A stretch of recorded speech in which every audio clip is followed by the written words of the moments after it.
Louisa Smith sighed deeply as she adjusted her grey uniform for the third time in front of the imposing gate of Almeida Mansion.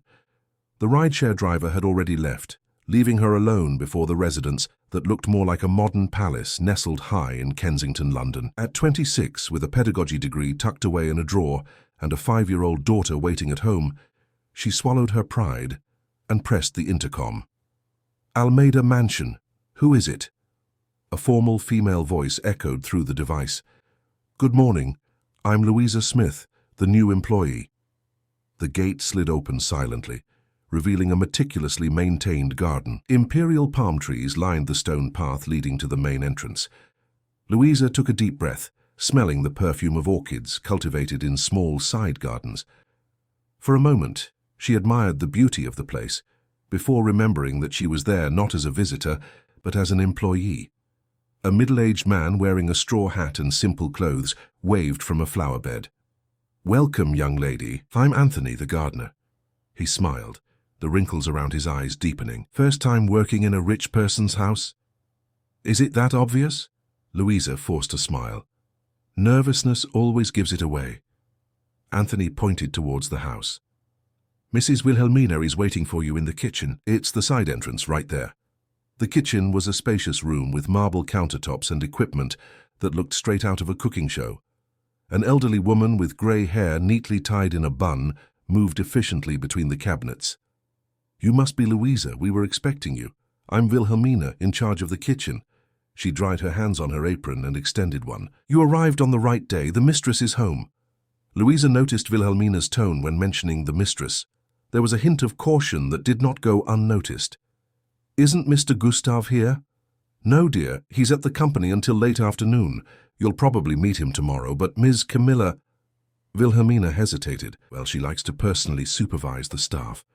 Before Wilhelmina could continue, the sound of high heels against the marble floor echoed down the corridor. A tall woman, with impeccably styled blonde hair and wearing a red ensemble that screamed exclusivity, entered the kitchen. Her cold eyes scanned Louisa from head to toe. So you're the new one.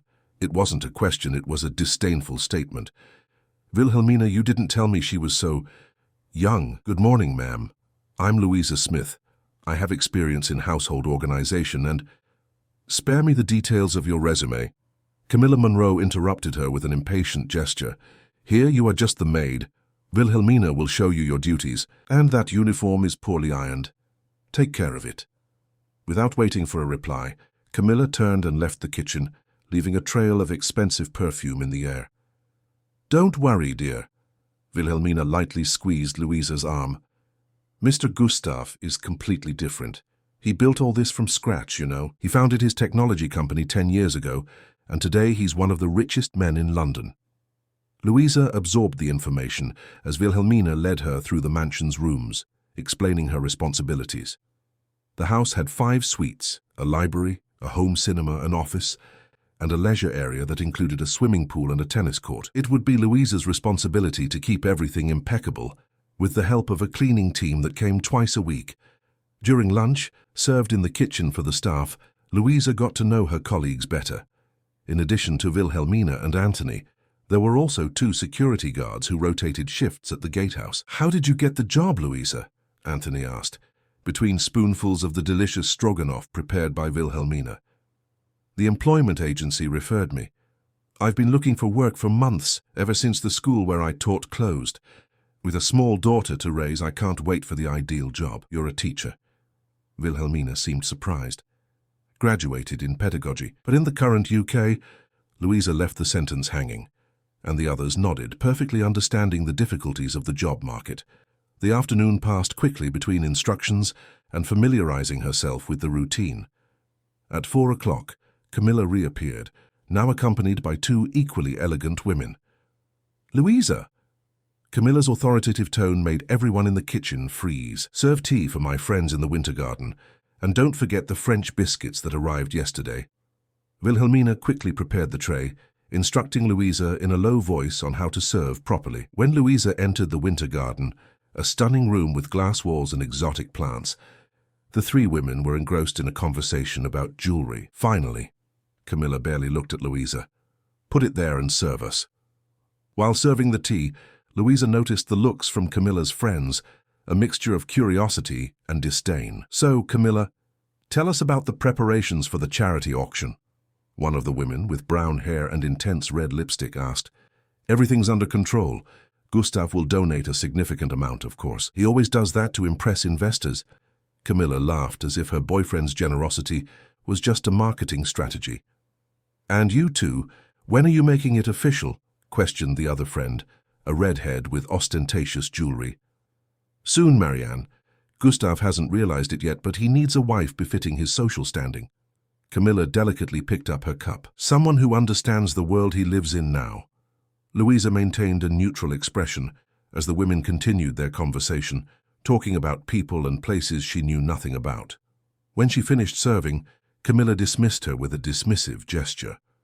Back in the kitchen, Louisa found Wilhelmina separating ingredients for dinner. "How was it with the ladies?" the cook asked with a slight ironic tone. "Educational," Louisa replied, eliciting a smile from Wilhelmina. "I think I better understood the environment." At 6 in the evening, as Louisa was preparing to leave, Camilla appeared again in the kitchen. "Before you go clean the master suite, I left a list of what needs to be done." She handed a paper to Louisa. "And tomorrow arrive at 7, not 8. We'll have important guests for breakfast." Louisa looked at the clock. It was already past her agreed departure time, and she needed to pick up Sophia from the community nursery by 7. "Ma'am, my contract states my hours are until 6. I need to pick up my daughter from the nursery." Camilla's smile froze. "Daughter? No one informed me you have a daughter." Her eyes narrowed. "I hope this doesn't interfere with your work. And as for today's hours, consider it a demonstration of your commitment." With a heavy heart, Louisa called her neighbor, Mrs. Chloe, asking her to pick up Sophia and take her home. It wasn't the first time she needed this favor, and she knew it would mean another thank you gift at the end of the month, stretching her tight budget even further. While cleaning the master suite, a luxurious room with a walk-in closet the size of her entire apartment, Louisa thought of Sophia, of her daughter waiting for her, probably disappointed by another day when her mother would arrive too late to tell bedtime stories. It was almost 8 in the evening when Louisa finally finished. The mansion was silent, with only the outdoor lights on. In the kitchen, she found Wilhelmina preparing a packed meal. "For you to take home," the cook said, handing her the container. "There's enough for you and your daughter." The kind gesture almost made Louisa cry. "Thank you, Mrs. Wilhelmina." "I know how it is, dear. I raised 3 children alone." Wilhelmina squeezed Louisa's hand. "It'll get easier." On the way to the bus stop, Louisa looked back and saw the mansion lit up against the dark sky. Somewhere in that monument to privilege lived people who had no idea what it was like to fight for daily survival. Adjusting her bag on her shoulder, Louisa headed towards the transport that would take her home, where Sophia slept, unaware of the sacrifices her mother was making for her. 2 weeks had passed since Louisa started working at Almeida Mansion. 2 weeks of waking up at 5 in the morning, preparing Sophia's breakfast, dropping her off at the nursery and taking 2 buses to arrive punctually at 7 in Kensington. 2 weeks of constant orders from Camilla, who seemed to take special pleasure in demanding unnecessary tasks in the final minutes of the workday. On that Thursday morning, the London sky was overcast, foreshadowing a storm. Louisa arrived at the mansion with her hair still damp from the fine drizzle that was beginning to fall. Camilla had left for her weekly beauty ritual, and the house was strangely quiet. Gustav Almeida, the owner, remained an almost mythological figure. Louisa had only seen him twice, always in passing, as he rushed off to meetings. "Good morning, Mr. Anthony," Louisa greeted, finding the gardener covering some plants because of the impending rain. "Good morning, Louisa. Better hurry with your work today. The weather's going to turn nasty." He looked at the sky with the wisdom of someone who has read the clouds for decades. In the kitchen, Mrs. Wilhelmina was baking a cinnamon cake, filling the air with a comforting aroma. "Camilla called saying she's bringing some friends over for afternoon tea," the cook informed. "It seems they're organizing some charity event." Louisa nodded, already familiar with the charity events, which, from the socialites' conversation, seemed more like vanity parades than truly altruistic actions. The morning proceeded with the usual routine, cleaning the suites, organizing the library, checking cleaning supplies to make the weekly shopping list. Around 2 in the afternoon, as Louisa finished ironing some of Gustav's shirts. The characteristic sound of the electronic gate announced Camilla's arrival. Minutes later, the socialite entered the service area like a perfumed hurricane, followed by 3 friends, all laughing loudly. "Louisa!" Camilla's voice cut through the air. "I need you to organize the living room immediately. My friends are staying to discuss the details of the charity auction." "Yes, ma'am." Louisa put the iron aside and headed to the living room. "And don't delay. I want you to serve the savories Wilhelmina prepared." As she arranged the imported silk cushions and strategically placed decor magazines on the coffee table, Louisa overheard the women's comments coming from the entrance hall. "Camilla, your boyfriend is a business genius, but so basic in some aspects," one of the friends commented. "That donation to the public school in Brixton? Totally unnecessary." "Gustav still retains some habits from his origins," Camilla replied in a condescending tone. "But I'm working on it. Soon he'll understand that there are more appropriate institutions to receive his money."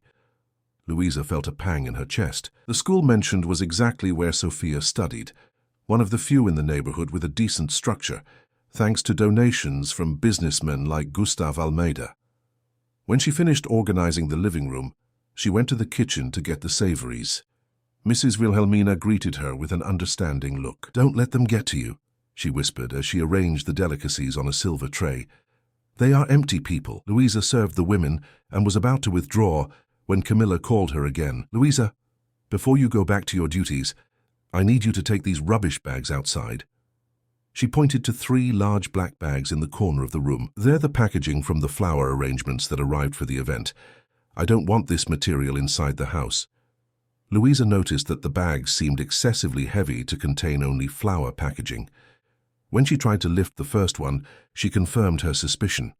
It was full of heavy materials, possibly remnants of decoration from a previous party. "Any problem?" Camilla's tone was challenging while her friends watched the scene with ill-concealed smiles. "No, ma'am." Louisa managed to lift the bag with difficulty and began dragging it towards the side door. "Don't drag it. You'll scratch the imported floor," Camilla reprimanded, loud enough for her friends to hear. The second bag was even heavier than the first. When Louisa tried to lift it, she felt a sharp pain in her back. One of Camilla's friends laughed openly. "Perhaps we should call Anthony to help," Louisa suggested, maintaining a respectful tone. "Anthony is busy with the garden," Camilla cut in, "and frankly, if you can't perform such a simple task, perhaps we should reconsider your position here." Louisa's face burned with humiliation. Gathering all her strength, she managed to lift the bag and staggered towards the exit. The women's laughter followed her down the corridor. The third bag was the heaviest of all. Louisa tried once, twice, 3 times, but could barely move it from the floor. "This is pathetic," Camilla declared, now watching from the doorway, with her friends forming a cruel audience. "A university graduate who can't carry a simple rubbish bag. What do they teach in these colleges nowadays?" It was then that Louisa felt a gaze upon her. Looking up, she saw for a fraction of a second a male figure partially hidden behind a column in the corridor. Gustav Almeida was home, and by the expression on his face he was witnessing everything. "Come on, we're waiting," Camilla insisted, impatient. "Or is this also too difficult for someone with your qualifications?" Something inside Louisa broke. It wasn't just the back pain or the accumulated exhaustion of the past weeks. It was the memory of Sophia asking why her mother always came home so tired. It was the dusty diploma in the drawer. It was dignity being trampled day after day. Louisa dropped the rubbish bag. Slowly she straightened her back and looked directly into Camilla Munro's eyes. "No," she said, with a calm that surprised even herself. "What did you say?" Camilla seemed unable to believe what she was hearing. "I said no. I will not carry that." One of Camilla's friends let out a loud, "Well, well," while another covered her mouth in feigned astonishment. "Are you refusing a direct order?" Camilla took a step forward, her 15-centimeter heels amplifying her intimidating posture. "I am refusing to be humiliated." Louisa took a step forward, closing the distance between them. "I was hired as a domestic employee, not as your personal entertainment." "You're fired," Camilla hissed. "Collect your things and get out of my house right now." "Your house?" Louisa laughed without humor. "As far as I know, this mansion belongs to Mr. Almeida, and as for firing me, I'm sorry to inform you, but you don't have that authority." Camilla raised her hand as if to slap her, but Louisa was faster. With a precise movement, her hand struck the socialite's face with a dry slap that echoed through the silent room. The shock paralyzed everyone. Mrs. Wilhelmina and Mr. Anthony, drawn by the commotion, stopped at the living room door, speechless. Camilla's friends recoiled, as if fearing they would be next. "You can take my job," Louisa continued, her voice clear and firm. "You can spread lies about me so I can't work in any other house in this neighborhood, but you cannot take away my humanity." Camilla, still stunned by the slap, brought her hand to her face. "You will regret this. I'll make sure you're prosecuted for assault." "Do it," Louisa challenged, "and I will tell a judge how the girlfriend of one of London's richest men forces her employees to carry heavy objects beyond their physical capabilities, how she laughs at their suffering, how she uses her relationship to humiliate people who are just trying to survive with dignity." Louisa took a deep breath and continued, "Did you know I wake up at 5 in the morning every day? I prepare breakfast for my 5-year-old daughter, drop her off at the community nursery, and take 2 buses to get here. I work more hours than agreed in my contract. I put up with your whims and humiliations, all to ensure my daughter has food to eat, a place to live, and the chance for a better future."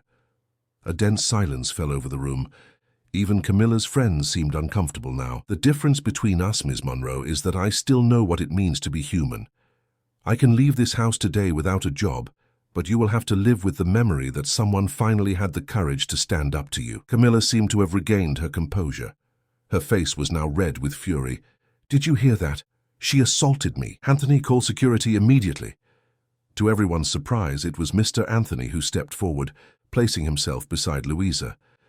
"With all due respect, ma'am, the only aggression I saw here was against this young woman's dignity," the gardener declared, with the authority of his many years. "I've worked in this house for 15 years, ever since Mr. Gustav built all this, and I've never seen an employee treated this way." Mrs. Wilhelmina also approached. "Louisa has been an exemplary colleague, dedicated, punctual, and respectful to everyone, including you, ma'am, who never gave her the same treatment." Camilla seemed unable to believe the small rebellion unfolding before her eyes. "Are you all crazy? You're all fired, everyone." It was at that moment that a deep, controlled male voice cut through the tense air in the room. "I think I'm the only one who can make that decision." All eyes turned to the entrance of the living room, where Gustav Almeida stood in an impeccable suit, his eyes fixed on the scene before him. His face, usually friendly according to Wilhelmina's descriptions, now displayed an expression that mixed disappointment and contained anger. Camilla ran towards him, calculated tears welling in her eyes. "Gustav, darling, thank God you're here. This maid assaulted me. I've called the police. She needs to be arrested."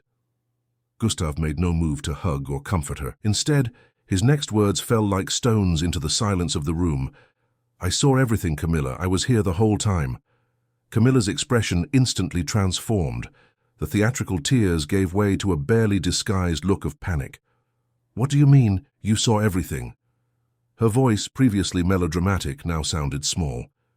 Gustav Almeida crossed the room with measured steps. It was the first time Louisa had seen him up close.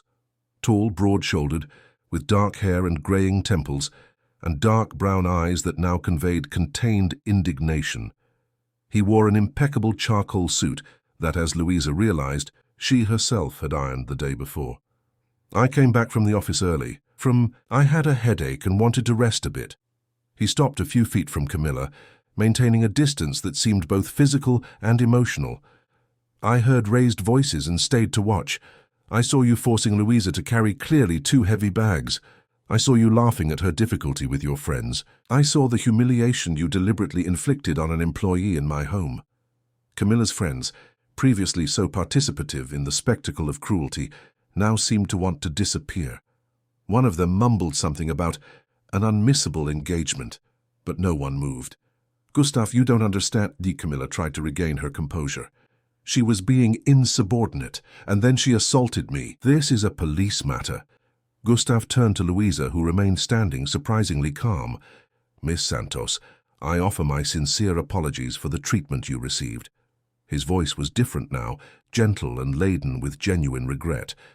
"No employee in this house should have to endure such humiliation. The fault is mine for not having noticed sooner what was happening here." Louisa felt all the emotions she had suppressed over the past few weeks. The anger, the frustration, the exhaustion, mingled with surprise at that unexpected apology. "Thank you, sir," she replied simply, not knowing what else to say.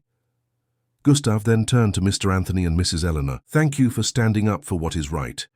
You are more than employees. You are part of what makes this house a decent place.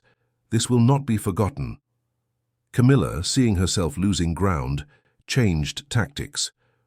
"Gustav, darling, let's talk in private. These people are clearly trying to create discord between us. You know this type of employee, always wanting more than they deserve. I think I've heard enough, Camilla." Gustav's tone was definitive. "When Miss Santos said you had no authority to fire anyone in this house, she was absolutely right. And as for the assault—" He paused, looking directly at the red mark that was beginning to fade on Camilla's face. "From what I witnessed, she was merely defending herself from your cruelty.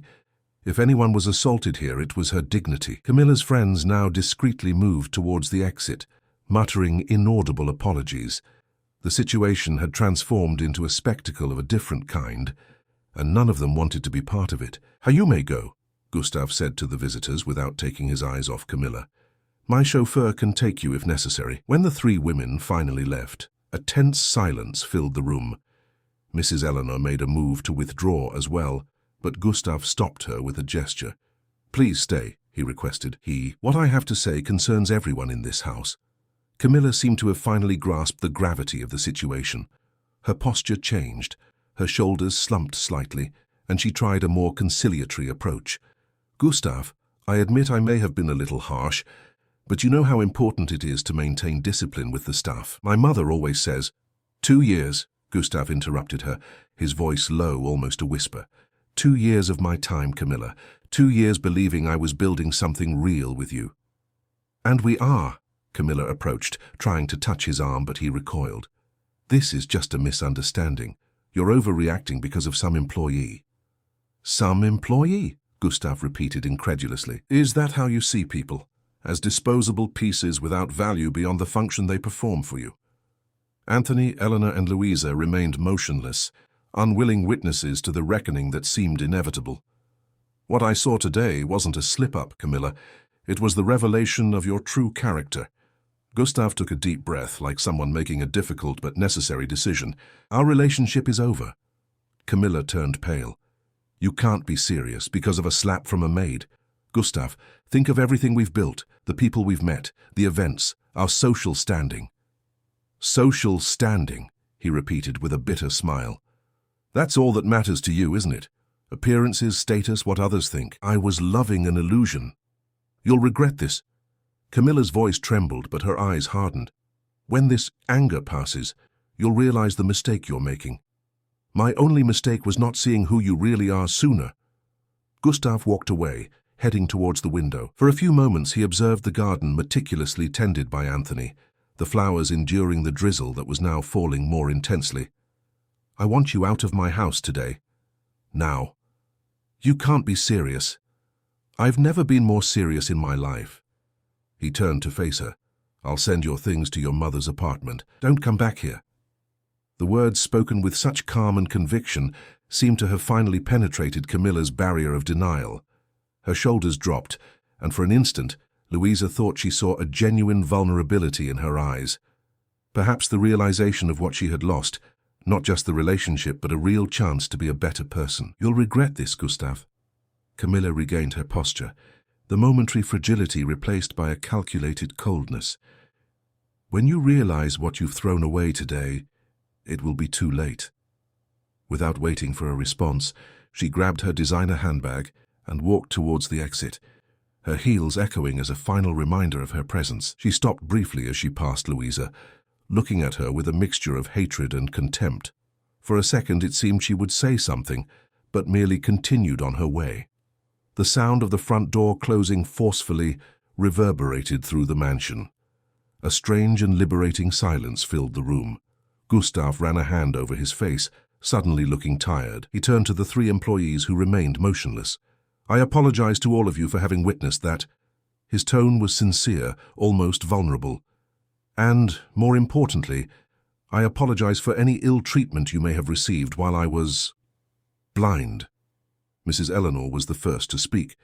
"Mr. Almeida, you have always been a good employer. You are not to blame for her actions." "Yes, I am, Eleanor." He smiled sadly. "I allowed this to happen under my roof. I was so absorbed in work, in numbers, in contracts, that I didn't notice what was happening in my own home." Mr. Anthony cleared his throat, uncomfortable with the situation. "Sir, if you'll excuse us, I think we should get back to work and let you rest a bit." "Of course, Anthony, and thank you again for your courage today." Gustav gestured towards the door but added, "Miss Santos, could you stay a moment, please?" When the others left, Louisa felt a pang of anxiety. Despite the surprising turn of events, she still didn't know what to expect. Would she be fired after all? Gustav might just be keeping up appearances in front of the others. "Please, sit," he indicated the sofa. Louisa hesitated, still uncomfortable with the idea of sitting on the furniture in the main living room, as Camilla had made clear so many times. Noticing her hesitation, Gustav smiled lightly. "This is your home too, Miss Santos, at least while you work here, and I sincerely hope you continue to." She sat on the edge of the sofa, her hands clasped in her lap. "Firstly, I want to apologize personally." Gustav sat in a nearby armchair, leaning forward, his elbows resting on his knees. "What Camilla did is unforgivable, and my negligence made it possible." "You are not to blame, Mr. Almeida." "Yes, I am." He interrupted her gently. "A company, a house, a family. Everything reflects the leadership of whoever is in charge. I failed at that." Louisa observed the man in front of her. He was not the arrogant millionaire she expected, nor the playboy Camilla insinuated when she spoke of shaping him for society. He was someone who seemed genuinely disturbed by the suffering that, even indirectly, he had caused. "What happened today," Gustav continued, "was an awakening for me. Not just about Camilla, but about how I've been living." He stood up and walked to a small side table where he poured water into 2 glasses. "Miss Santos, Louisa, if I may, I'd like to make a proposal." He offered one of the glasses to her, which she accepted with a silent thank you. "First, I want you to know that your job is secure. In fact, I'd like to improve your conditions." Louisa looked at him, surprised. "What do you mean?" "Eleanor mentioned that you have a degree in pedagogy, that you have a young daughter, that you take 2 buses to get here every day." He paused. "I want to offer a new contract. Your salary would be tripled, with a full health plan for you and your daughter. Furthermore, I'd like to create a fund so you can resume your studies if you wish." Louisa felt as if the air had been sucked out of the room. It was a proposal that would completely transform her life and Sophia's. "Mr. Almeida, I don't know what to say." "Say you accept," he smiled, a genuine smile that illuminated his tired face. "And that you forgive me for not having realized sooner the treasure I have working in my home." "But why?" Louisa couldn't help but ask. "You don't even know me that well." "I know enough. I saw your dignity today, your courage. I heard how you speak of your daughter, your commitment to her." He paused. "Besides, I'm going to hire an HR consultancy to completely restructure the house's policies, ensuring respect and adequate conditions for all employees. This is something I should have done a long time ago." Louisa felt her eyes well up, emotion overflowing after weeks of tension and fear. "I accept," she finally said, "and thank you very much for the opportunity." Gustav stood up, suddenly seeming lighter. "Excellent. I'll arrange the documents tomorrow. And Louisa, I'd like to meet your daughter someday, if it's not too much trouble." The simplicity of the request, the humanity in it, touched Louisa deeply. "Sophia would be delighted, sir. She loves meeting new people." "Then it's settled." He checked his watch. "It's already past your time. Please take the rest of the day to rest. And don't worry about those trash bags. I'll ask Anthony to take care of them." As Louisa prepared to leave, gathering her things, the phone in the living room began to ring. Gustav answered, and by the change in his expression it was evident who was on the line. "No, Camilla, my decision is final. I don't care what your friends will think. Threats won't work." He sighed deeply. "Don't call again. It's over." Hanging up the phone, Gustav stared at the device for a few seconds, as if expecting it to ring again. When he realized Louisa was still at the door, observing discreetly, he smiled with a little embarrassment. "I think we both had an emotionally draining day. Are you going to be okay?" Louisa was surprised by her own question. by the genuine concern she felt for this man she barely knew. "I will," he replied after a small pause. "For the first time in a long time, I think I'm building something real, something based on respect." As Louisa left the mansion, the rain had completely stopped, and a fragile ray of sunshine pierced through the clouds, illuminating the freshly wet garden. It was as if nature, in some way, was reflecting the transformation that was beginning to occur in that house and in the lives of all who inhabited it. The dawn in London painted the sky with orange hues as Louisa and Sophia stepped out of the car Gustav had sent to pick them up. The 5-year-old, with her dark curls tied in 2 pigtails and wearing an impeccable school uniform, looked on in wonder at the mansion before her. "Mummy, is this where you work?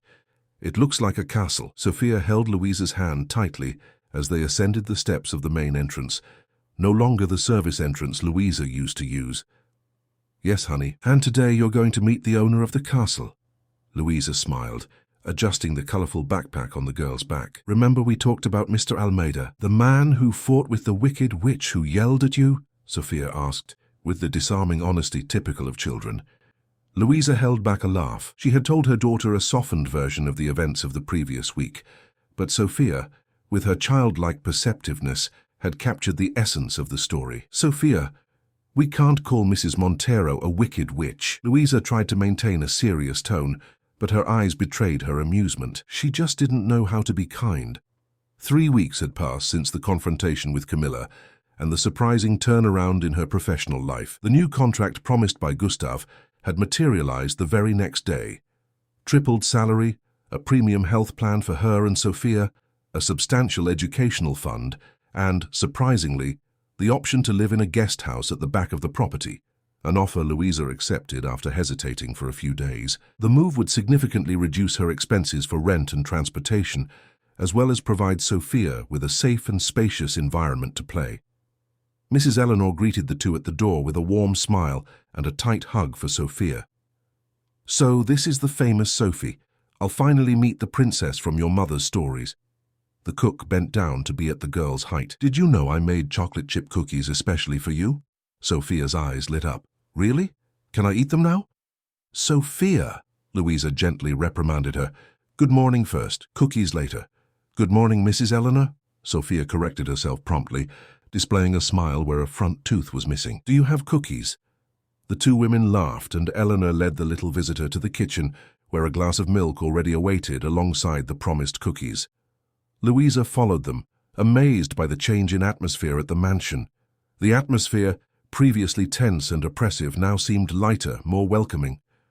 While Sophia attacked her morning snack, Louisa organized her day's tasks. Although she still worked as a housekeeper, her responsibilities had changed. With the arrival of the HR consultancy mentioned by Gustav, all employees of the mansion had their roles redefined, with more reasonable hours and tasks distributed more evenly. "Good morning, everyone," Gustav's voice sounded from the kitchen door. Sophia stopped chewing, her eyes wide at the sight of the tall, well-dressed man who had just entered. Louisa noticed that in recent days, Gustav had abandoned formal suits at home, preferring simple shirts and comfortable trousers. A subtle but significant change. "Mr. Almeida, good morning," Louisa smiled. "This is my daughter Sophia." Gustav approached with a genuine smile and extended his hand to the girl. "Very nice to meet you, Sophia. Your mother talks a lot about you." To everyone's surprise, Sophia ignored the outstretched hand and asked directly, "Why did you fight with the wicked witch?" "Sophia," Louisa felt her face burn with embarrassment. Gustav, however, laughed openly, a sound Louisa realized was rare in the mansion until a few weeks ago. "It wasn't exactly a fight," he explained, sitting next to the girl. "Sometimes adults need to make difficult decisions about who they want in their lives." Sophia nodded seriously, as if she fully understood the complexity of adult relationships. "My friend Julia doesn't let anyone sit with her at playtime if they don't share their toys." "Exactly," Gustav agreed, winking at Louisa over the girl's head. It was then that Louisa realized something extraordinary. Gustav Almeida, one of London's most powerful businessmen, was sitting at the kitchen table, having breakfast with his staff, talking with his housekeeper's daughter as if it were the most natural thing in the world. In the days that followed, a new routine had been established at the Almeida mansion. Every morning, Gustav joined the staff for a shared breakfast before heading to the office. On these occasions, he spoke with each one, genuinely interested in their lives, families, and aspirations. Louisa discovered that he was not only a fair employer, but also an attentive listener. When she mentioned that Sophia would participate in a school presentation on dignity in work, it was Gustav who suggested using the recent history of the mansion as an example. "It would be an honor if you invited me," he said one morning, as he helped Sophia spread jam on toast, another scene Louisa would never have imagined witnessing a month before. "But won't you be busy with the company?" Louisa asked, surprised. "I've been learning to re-evaluate what's truly important." He smiled, watching Sophia, who, oblivious to the adults' conversation, drew circles in the jam with her finger. "Besides, I'd love to see what Sophia has prepared." On the morning of the presentation, Gustav surprised Louisa by appearing in the kitchen, not in his casual clothes, but in an elegant suit. "It's an important event," he explained, adjusting his tie. "I want to show my respect." The Brixton Municipal School, the same one that had received donations from Gustav, as Louisa had discovered, was decorated with colourful posters made by the children themselves. The theme, Work and Dignity, was illustrated with drawings of various professionals: doctors, teachers, sanitation workers, postal workers, and, in one of them, a housekeeper in a grey uniform that Louisa suspected was a representation of herself. Gustav's arrival caused a stir. It wasn't every day that a famous businessman appeared in a public school in the outskirts of London. The principal, Mrs. Adelaide, an energetic woman with grey hair, came to greet him personally. "Mr. Almeida, what an honor! Your donation allowed us to renovate the entire library." She shook Gustav's hand with enthusiasm. "The children are very excited about your presence." Gustav seemed genuinely uncomfortable with the attention. "The pleasure is mine, Mrs. Adelaide. I came as Sophia's guest, one of your students." The children's presentation was simple yet touching. Each one spoke about a family member's profession and the importance of respect in the workplace. When it was Sophia's turn, Louisa felt a lump in her throat. Dressed in a tiny apron over her school uniform, the girl explained to the audience, "My mum cleans the homes of important people, but that doesn't mean she's less important. All jobs deserve respect." Sophia then narrated, in her own way, how a good boss had defended her mother from people who didn't know how to be kind. At the end, she looked directly at Gustav in the front row and declared, "Thank you for being good to my mum." There was a moment of silence, followed by warm applause. Louisa noticed that Gustav was discreetly wiping his eyes. On the way back to the mansion, in the luxurious car with a chauffeur, Sophia fell asleep in the back seat, exhausted from the day's excitement. "She's extraordinary," Gustav commented, observing the sleeping girl. "You're doing an incredible job as a mother, Louisa." "Thank you," she replied, genuinely touched. "It's not always easy, but it's worth every effort." "I can imagine." He hesitated, as if choosing his words. "You know, these days, I've been thinking a lot about purpose and meaning. Before all this happened, I lived on autopilot. The company, the meetings, the contracts. Everything seemed important, but at the same time empty." Louisa nodded, understanding more than he could imagine. "Sometimes we need a jolt to see what truly matters." "Exactly." Gustav looked out the window, contemplating the city that quickly passed by. "The last few days have been enlightening. For the first time in years, I feel like I'm living, not just existing." The moment of vulnerability was interrupted by Gus's phone. He looked at the screen with an expression that mixed irritation and resignation. "Maurice," he murmured, "my business partner, it's the 5th call today." "Trouble at the company?" Louisa asked, concerned. Gus hesitated before answering. "Let's just say, not everyone is happy with my recent changes in priority. And with my breakup with Camilla. I'm sorry. I didn't mean to cause any trouble." "You didn't cause anything, Louisa," he said firmly. "You just helped me see what was right in front of me, and for that I am eternally grateful." When they arrived at the mansion, Sophia was still sleeping soundly.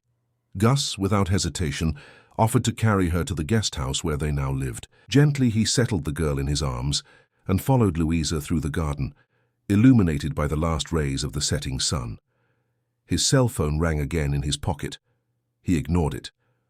"Are you sure you don't need to answer it?" Louisa asked, opening the door of the small house. "I am," Gus replied, carefully placing Sophia on the bed. "Some things can wait, others cannot." As he left, Louisa realized that something had fundamentally changed between them. It wasn't just gratitude or mutual respect. It was a deeper connection, born from a moment of shared truth, when both allowed themselves to be authentically human in front of each other. That night, after putting Sophia to sleep, Louisa looked out the window and saw Gus sitting alone in the garden, apparently engrossed in a phone call. From his tense body language, it was evident that the conversation was not pleasant. When he finally hung up, he remained motionless for long minutes, looking at the starry sky. Louisa didn't know it yet, but that call represented only the beginning of a storm that would soon engulf them all, testing the new bonds they had formed and forcing each one to define what they truly valued in life. Destiny, as always, had its own plans. Plans that none of them could foresee, not even the powerful Gus Almeida, with all his resources and influence, because some battles are not won with money or power, but with something far rarer and more precious: the courage to defend what is right, even when the cost seems too high. The boardroom on the 40th floor of the Almeida Tech Building, in the financial heart of Wall Street, exuded power and exclusivity. Floor-to-ceiling windows offered a panoramic view of New York City, the pulsating metropolis that seemed small from that height. The polished mahogany table, imported from the Amazon before environmental restrictions, reflected the tense expressions of the 5 men seated around it. Gus Almeida occupied the head of the table, a position that had always naturally been his since the company's founding. To his right, Maurice Peixoto, 52, a financial expert with an MBA from Harvard and enviable political connections. To his left, Philip Mendonça, 47, a marketing strategist with an eagle eye for market trends. The other two were Richard Teixeira, 40, Director of Innovation and the youngest of the group, and Charles Drummond, 58, legal counsel and Gus's oldest ally. "This emergency meeting was called at my request," Maurice began, adjusting his Italian-framed glasses. "And I appreciate everyone's presence, especially yours, Gus, considering your new interests." The condescending tone did not go unnoticed. Gus maintained a neutral expression, merely raising an eyebrow slightly. "Let's get straight to the point, gentlemen. We are facing an image crisis." Maurice projected a graph on the screen showing a drop in the company's stock over the past 3 weeks. "Coincidentally, since our CEO decided to break up with Camila Montero, and according to rumors develop a close relationship with a domestic employee." Philip cleared his throat, uncomfortable. "The rumors are circulating intensely in social circles, Gus. Camila has influential friends, and the story she's telling is concerning." "And what exactly would that story be?" Gus asked, his voice controlled, but with an underlying tension his partners rarely witnessed. "That you had a kind of breakdown," Charles, the lawyer, replied with the frankness that was his trademark. "That you abandoned one of the best-connected women in New York society to get involved with an employee. That you're transforming your mansion into a kind of hippie community where employees have breakfast with the boss. That you accompanied your employee's daughter to a school event in the outer boroughs, wearing an Armani suit." Gus couldn't suppress an ironic smile. "And since when are my personal choices an agenda item for an emergency corporate meeting?" "Since they started affecting the company's market value," Maurice cut in, pointing to the graph again. "Our investors are nervous. The Chinese consortium with whom we were negotiating expansion into the Asian market is rethinking the partnership. 3 important charity events have withdrawn their invitations for you as keynote speaker." "Charity events?" Gus laughed humorlessly. "Those where socialites pretend to care about social causes while competing to see who wears the most expensive jewelry?" An awkward silence filled the room. Until 3 weeks ago, Gus Almeida would never have made such a caustic comment about the world he apparently was a part of. "What Maurice is trying to say," Philip interjected, always the diplomat of the group, "is that we need a damage control plan. Relationships end. We all understand that, but there are ways to manage the transition publicly." "Transition?" Gus repeated, raising his eyebrows. "We're talking about my personal life, not a corporate restructuring." Richard, who had remained silent until then, leaned forward. He was the youngest of the partners and, secretly, the one who most admired Gus as a mentor. "Gus, no one here is questioning your right to live your life as you see fit, but you are the public face of Almeida Tech. Every move you make reflects on the company, on the jobs of our 200 employees, on the future we've built together." Gus studied the 4 men in front of him.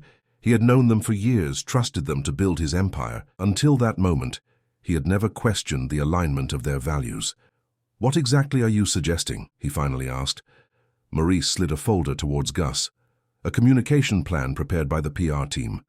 Basically, you and Camilla issue a joint statement about the amicable end of your relationship, thanking for respect for privacy at this time. You attend next week's charity gala, alone, of course, and demonstrate that everything is fine.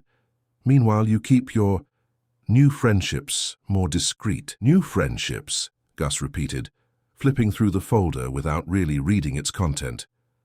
You're talking about Louisa. The employee? Yes, Philip confirmed. Look, no one is saying you can't help her. Charity is admirable, but there are appropriate ways to do it without compromising your social standing. Charity? Gus closed the folder with a brusque movement. Is that what you think I'm doing?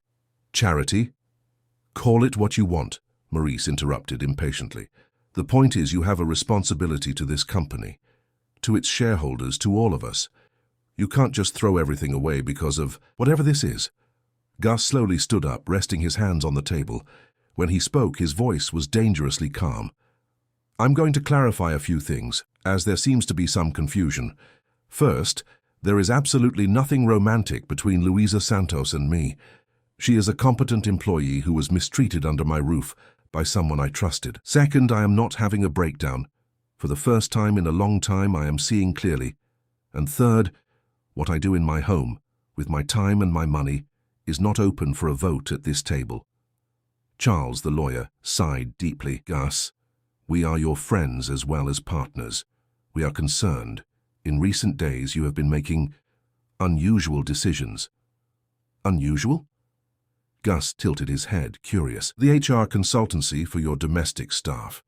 The educational fund for the employee. The rumors that you are considering transforming part of your property into some kind of community center. Charles enumerated, as if presenting evidence in a trial. These are not typical actions of yours. Perhaps that's precisely the problem, Gus replied, his voice softer now. Perhaps my typical actions didn't reflect who I really am, or who I want to be. Philip, always the mediator, tried a different approach. Gus, no one here is questioning your generosity. It's admirable. But there are more strategic ways to do philanthropy, ways that benefit your image and the company's simultaneously. Ah, I see. Gus smiled without joy. The problem isn't the help itself, but the fact that I'm not using it for marketing, that I'm not transforming a basic human act into a public relations opportunity. The silence that followed was answer enough. Gentlemen, Gus continued, I believe there's a fundamental misunderstanding here. You seem to think we're discussing a strategy. We are not. I am communicating a reality. I ended my relationship with Camilla because I discovered she isn't the person I thought she was. I am treating my employees with dignity because it's the least any human being deserves. And if that somehow harms our corporate image, then perhaps it's time to question what kind of image we are cultivating. Maurice, visibly irritated, slammed his hand on the table. This is absurdly naive, Gus. We live in the real world, not some moralistic fairy tale. Social connections, appearances, strategic relationships, that's what makes the business world go round. You yourself built this empire using these principles. Perhaps I did, Gus admitted, surprising everyone with his frankness. And perhaps it's time to question what kind of empire I've built. What exactly are you saying? Richard asked, seeming genuinely curious, not just concerned like the others. Gus took a deep breath before answering. I'm saying that if we have to choose between integrity and appearances, I choose integrity. If our investors value my social connections more than the solidity of our products, perhaps they are not the investors we want. And if my presence in this company's leadership now represents a problem, I am prepared to discuss alternatives. Alternatives? Philip looked horrified. Are you talking about leaving the company you founded?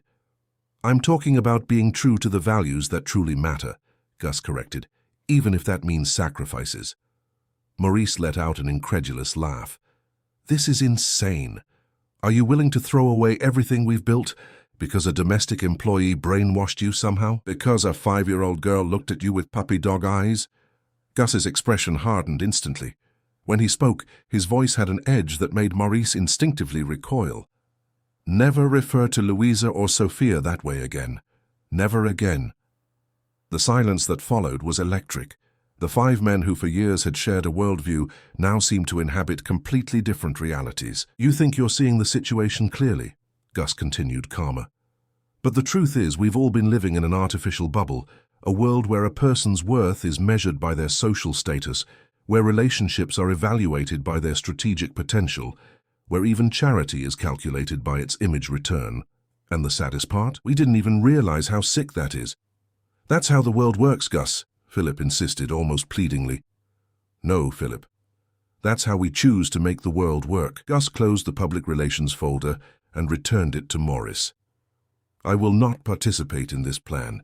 I will not issue false joint statements with Camilla. I will not pretend to be someone I'm not to appease superficial investors." "What about the company?" Charles asked. "Your employees? The legacy we've built?" Gus looked at each of the partners before replying.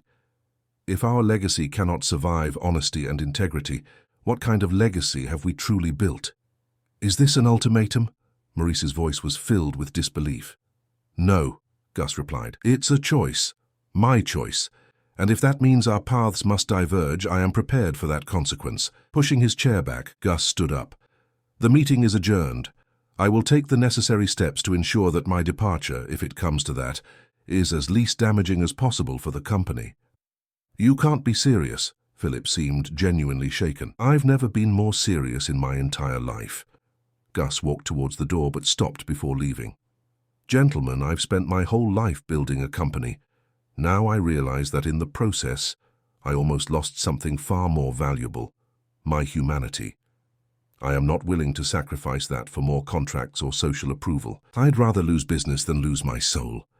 The door closed softly behind him, leaving 4 men in varying states of shock and disbelief. Richard was the first to break the silence. "He's really going to do it," he murmured, with a mixture of astonishment and, surprisingly, admiration. "He's actually going to choose principles over profits." "He's having a breakdown," Maurice insisted, but his voice no longer carried the same conviction. "He has to be."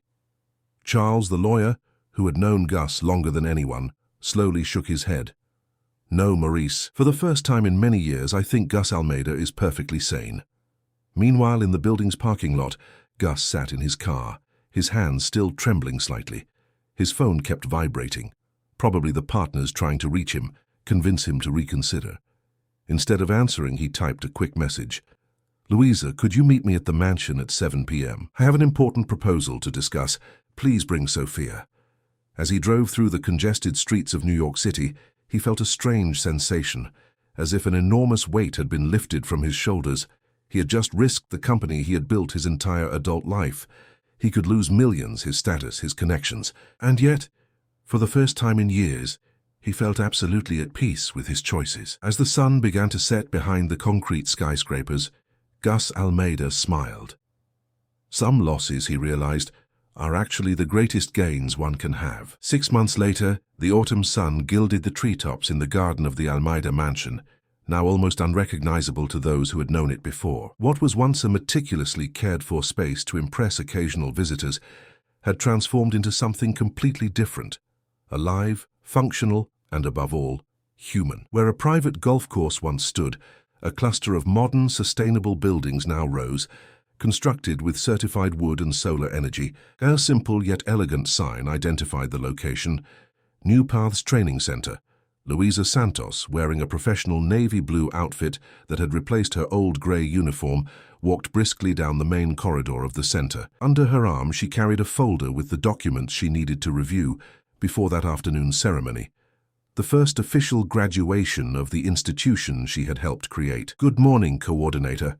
Mr. Anthony's cheerful voice greeted her from the internal garden, where he was instructing a group of young people on sustainable gardening techniques. The former gardener, now supervisor of maintenance and sustainability for the center, smiled with a pride that went far beyond his award-winning rose bushes. "Good morning, Mr. Anthony. Is everything ready for today?" Louisa paused briefly, observing the students who were diligently taking notes of the master's instructions. "More than ready. These boys and girls have prepared a special surprise for the ceremony." He winked, maintaining the mystery. Louisa smiled, her heart full. In 6 months, the center had become much more than the project initially envisioned by Gus. What began as a training program for domestic workers had expanded to include various technical courses, adult literacy, legal support for informal workers, and even an early childhood education program where Sophia spent her afternoons after school. In the cafeteria, Mrs. Zulmira, now nutrition coordinator, supervised the team preparing the buffet for the ceremony. Seeing Louisa, she waved animatedly. "Come try the new savory pastry I invented for today. I'm calling it Sophia's Surprise because your daughter suggested the combination." Louisa tasted the small savory pastry and laughed. "Pineapple with cheese and ham? That could only be Sophia's idea." "And it's delicious, isn't it?" Zulmira smiled proudly. "That girl has a palate ahead of its time." Continuing her way to the office, she shared with Gus a simple yet cozy room with large windows overlooking the garden. Louisa found him engrossed in a video call. He briefly looked up, smiled when he saw her, and indicated he would finish in a minute. Louisa took the opportunity to observe him. In those 6 months, Gus Almeida had changed as much as the space around him. The businessman, always impeccably dressed in expensive suits, still existed for important meetings, but in the daily life of the center, he preferred simple shirts and comfortable trousers. The lines on his face, once from tension, now reflected frequent smiles, and his eyes, those eyes Louisa had first seen hidden behind a pillar, witnessing an injustice, now shone with renewed purpose. "Sorry about that," he said, ending the call. "It was the Department of Education. They're interested in using our model as a pilot for a national program." "That's incredible." Louisa sat in the chair opposite the desk. "When did we hear about this?" "The initial contact was last week, but they only confirmed official interest today."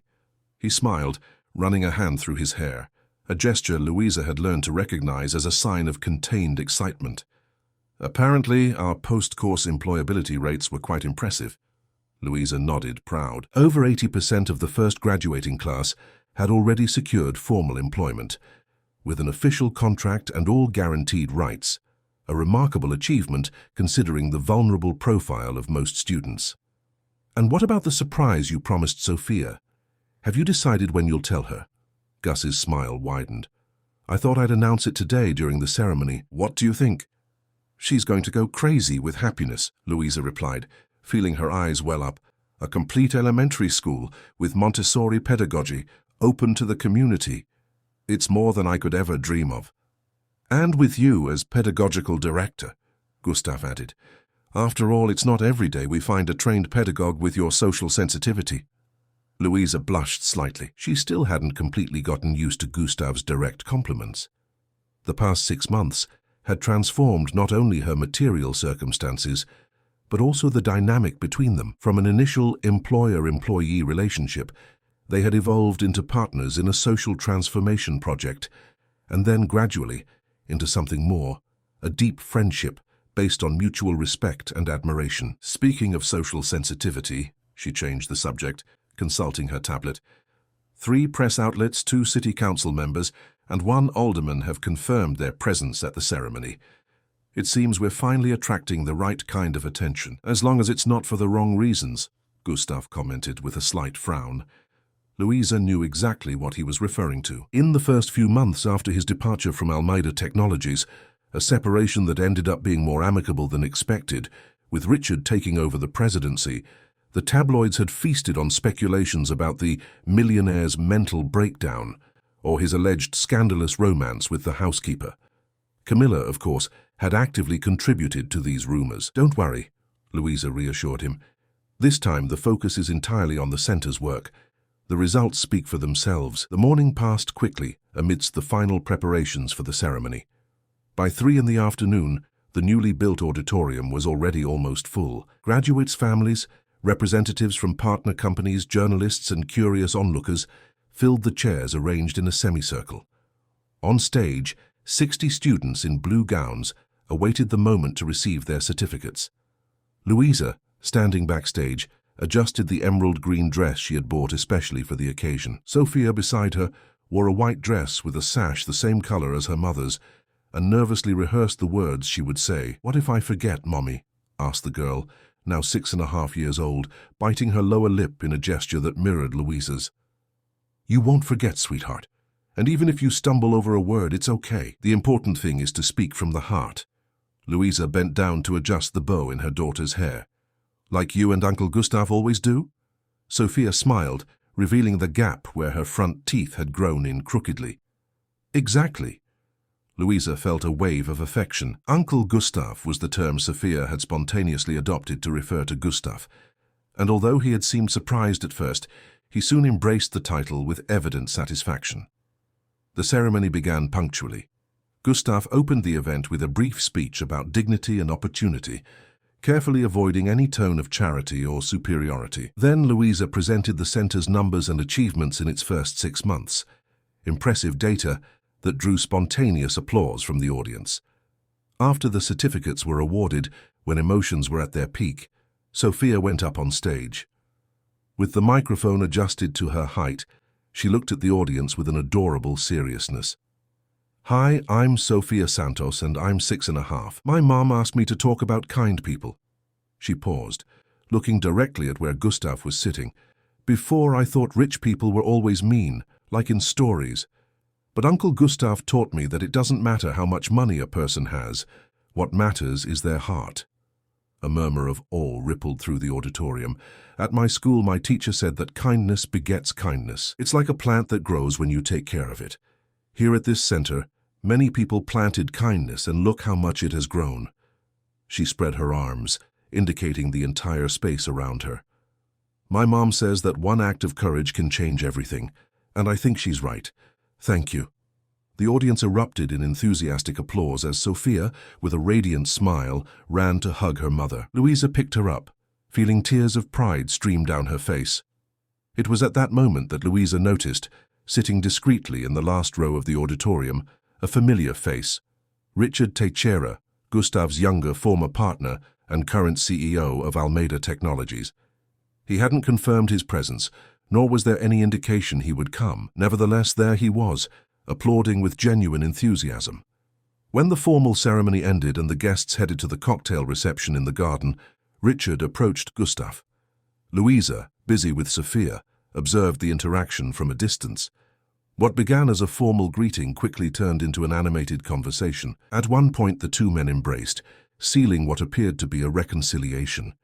Later, during the private dinner at the main house, an intimate event only for the chosen family, as Gustav called the close circle formed by him, Louisa, Sophia, Mr. Anthony, Mrs. Zulmira, and some other long-time staff members.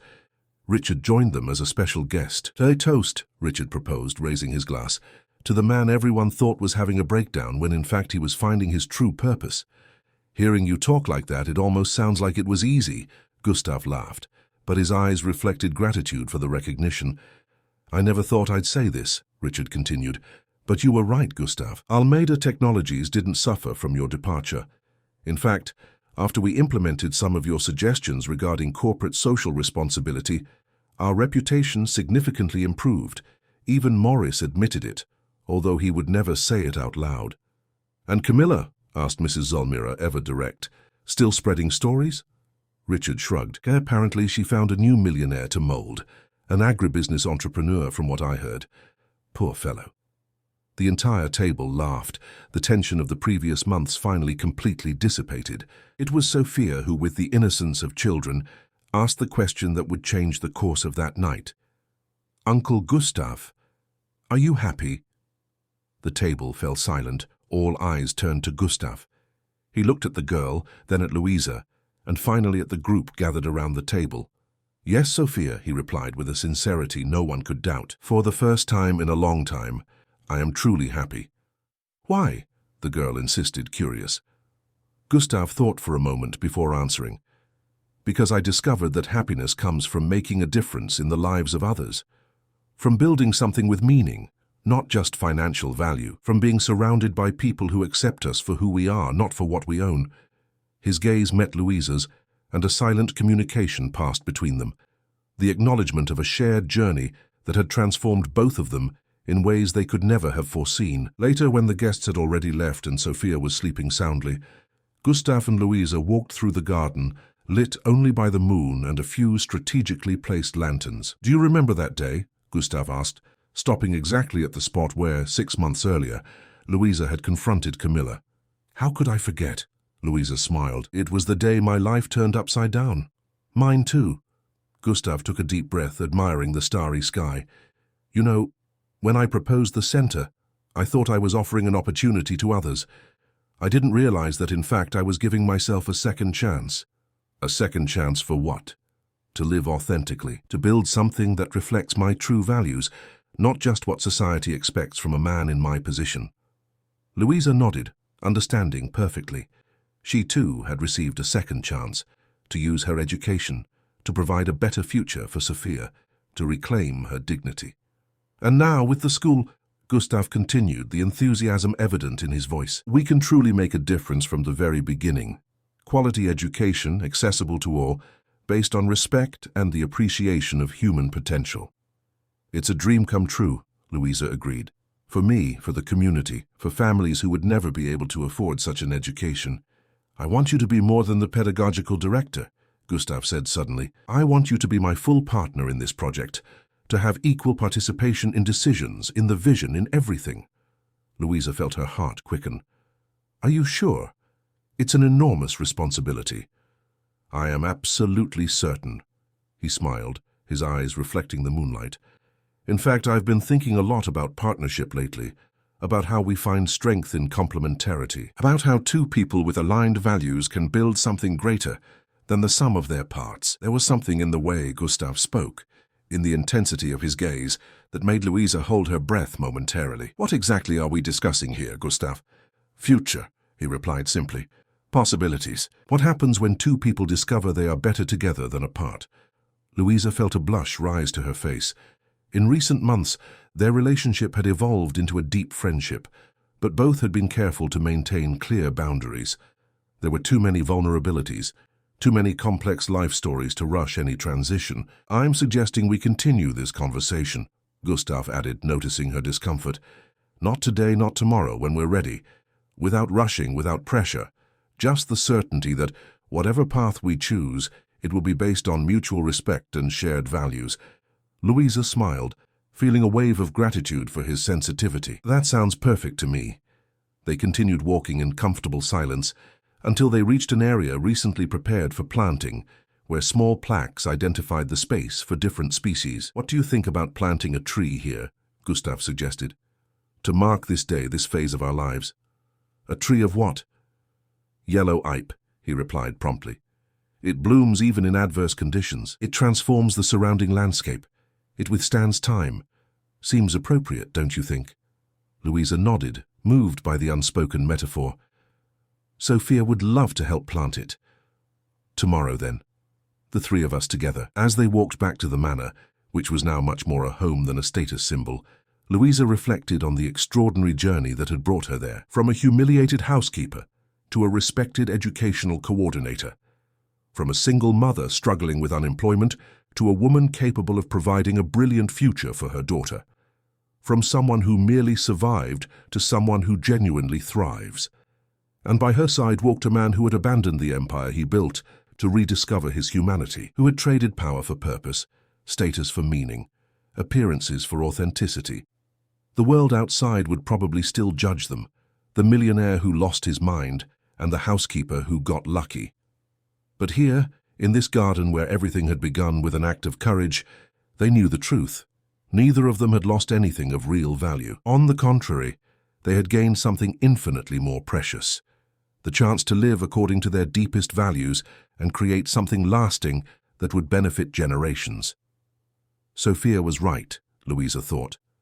Kindness truly begets kindness. And just like the IPE seed they would plant, that initial confrontation, the refusal to accept humiliation, the decision to defend dignity, had germinated into something extraordinary, a tree of possibilities whose fruits would continue to nourish lives far beyond their own. On the London horizon, the city lights twinkled like earthly stars, reminding them that beyond the walls of Almeida Manor, an entire world awaited transformation, one seed of kindness at a time.